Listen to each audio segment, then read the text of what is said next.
On the clock, we are speaking with Alan McIntosh. Alan is the founder of what was Noodle City and is now Doragon Ramen and Sake Bar. Alan, welcome to Around the Clock. Thank you for having me. Alan, you are a restaurant owner. Tell us some of the challenges you've been dealing with since COVID-19 hit here in Ashland. When it first happened, when they started announcing the changes back in March, we were really nervous about how it would impact the restaurants, because the 90% of your business is sit down customers, and for us being a ramen restaurant, ramen traditionally is not a takeout dish. It doesn't happen in Japan. You don't get takeout ramen, and we were already one of two restaurants in Massachusetts that were one of two ramen restaurants in Massachusetts that were offering takeout.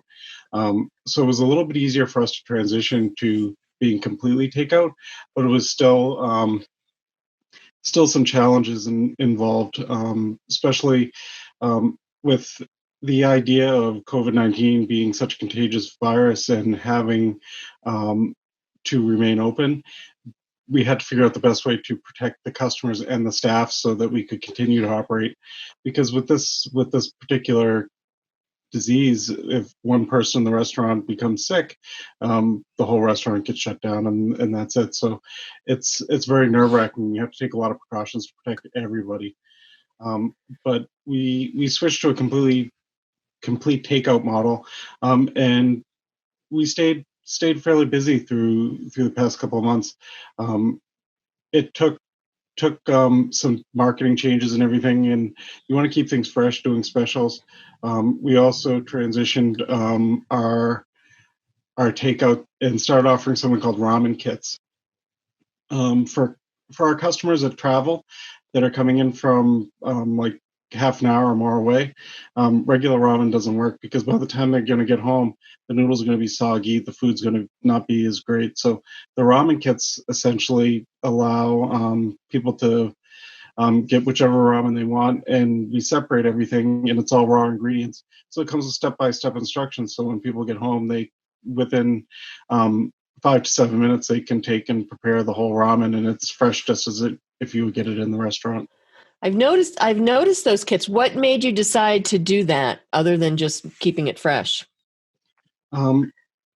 We wanted to still be able to offer something to our customers that weren't in the immediate Ashland area. People were getting the regular to-go ramen, but the regular to-go ramen, if you're picking it up and you're driving 20, 30 minutes to get back home, by the time you're going to get home, it's not going to be great. And we're really about making sure the food is the best quality. And it's really hard to do with ramen. It's not meant to be taken out. It's meant to be eaten immediately, hot, as soon as it comes to the table.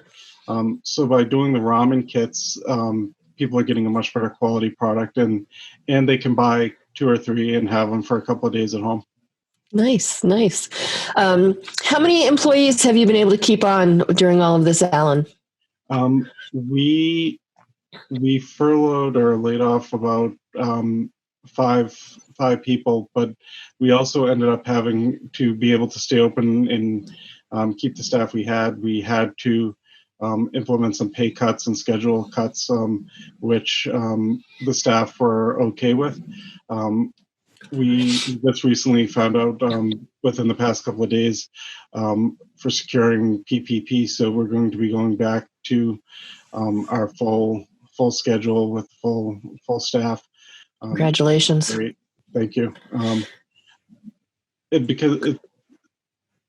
Staying open was also, our staff needs to be able to work, to pay their bills, to pay their rent, support their families and their children. So we did whatever we had to do to keep it going.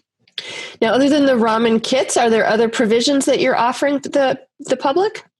So something that my partner Pepsi and I wanted to do for a while is like a specialty food store, and this kind of gave us the jumpstart that we needed to do it, and we started it online. So we formed Doragon Provisions, which is like an online specialty foods and provisions store, and we have about 150 different products on there right now. Oh wow, nice. What kind of items do you have on there? The main thing that we started out with was different meats, steaks, pork. We're adding some frozen fish. Meat is very hard to come by right now. The as everybody knows, there's a current shortage because of these big processing plants did not take the necessary steps or precautions, so they're all end up being shut down. The meat we sell doesn't come from those plants. It comes from smaller farms throughout New England. It's much better quality product, and it's not affected by those shutdowns. What is affecting the supply chain at this tier now is the fact that those plants are shut down. So now the next tier of supply chain has to go to fill that gap. So you have grocery stores being supplied by these distributors now with higher end product like Bell and Evans chicken and things like that that normally you wouldn't see in regular grocery stores. So it's making it more expensive and a little bit tighter to get even the next tier of supplies, but it's staying okay right now. Good. Next steps, as you know, people are starting to talk about opening and changing and the ability to go out. What will that mean for you and Doragon Ramen moving forward? It's going to be a little bit tough for us once we reopen. Our restaurant's small. Normally we have 7 tables plus the counter. The guidelines that are coming out of the CDC and the proposed guidelines from the state and the restaurant associations and everything are stating that social distancing is going to exist for a while, for probably for at least the next year. If that's the case, we're going to be able to operate with 2 tables once we reopen. And people are going to want to go out. People already want to go out. Everybody's tired of being stuck at home.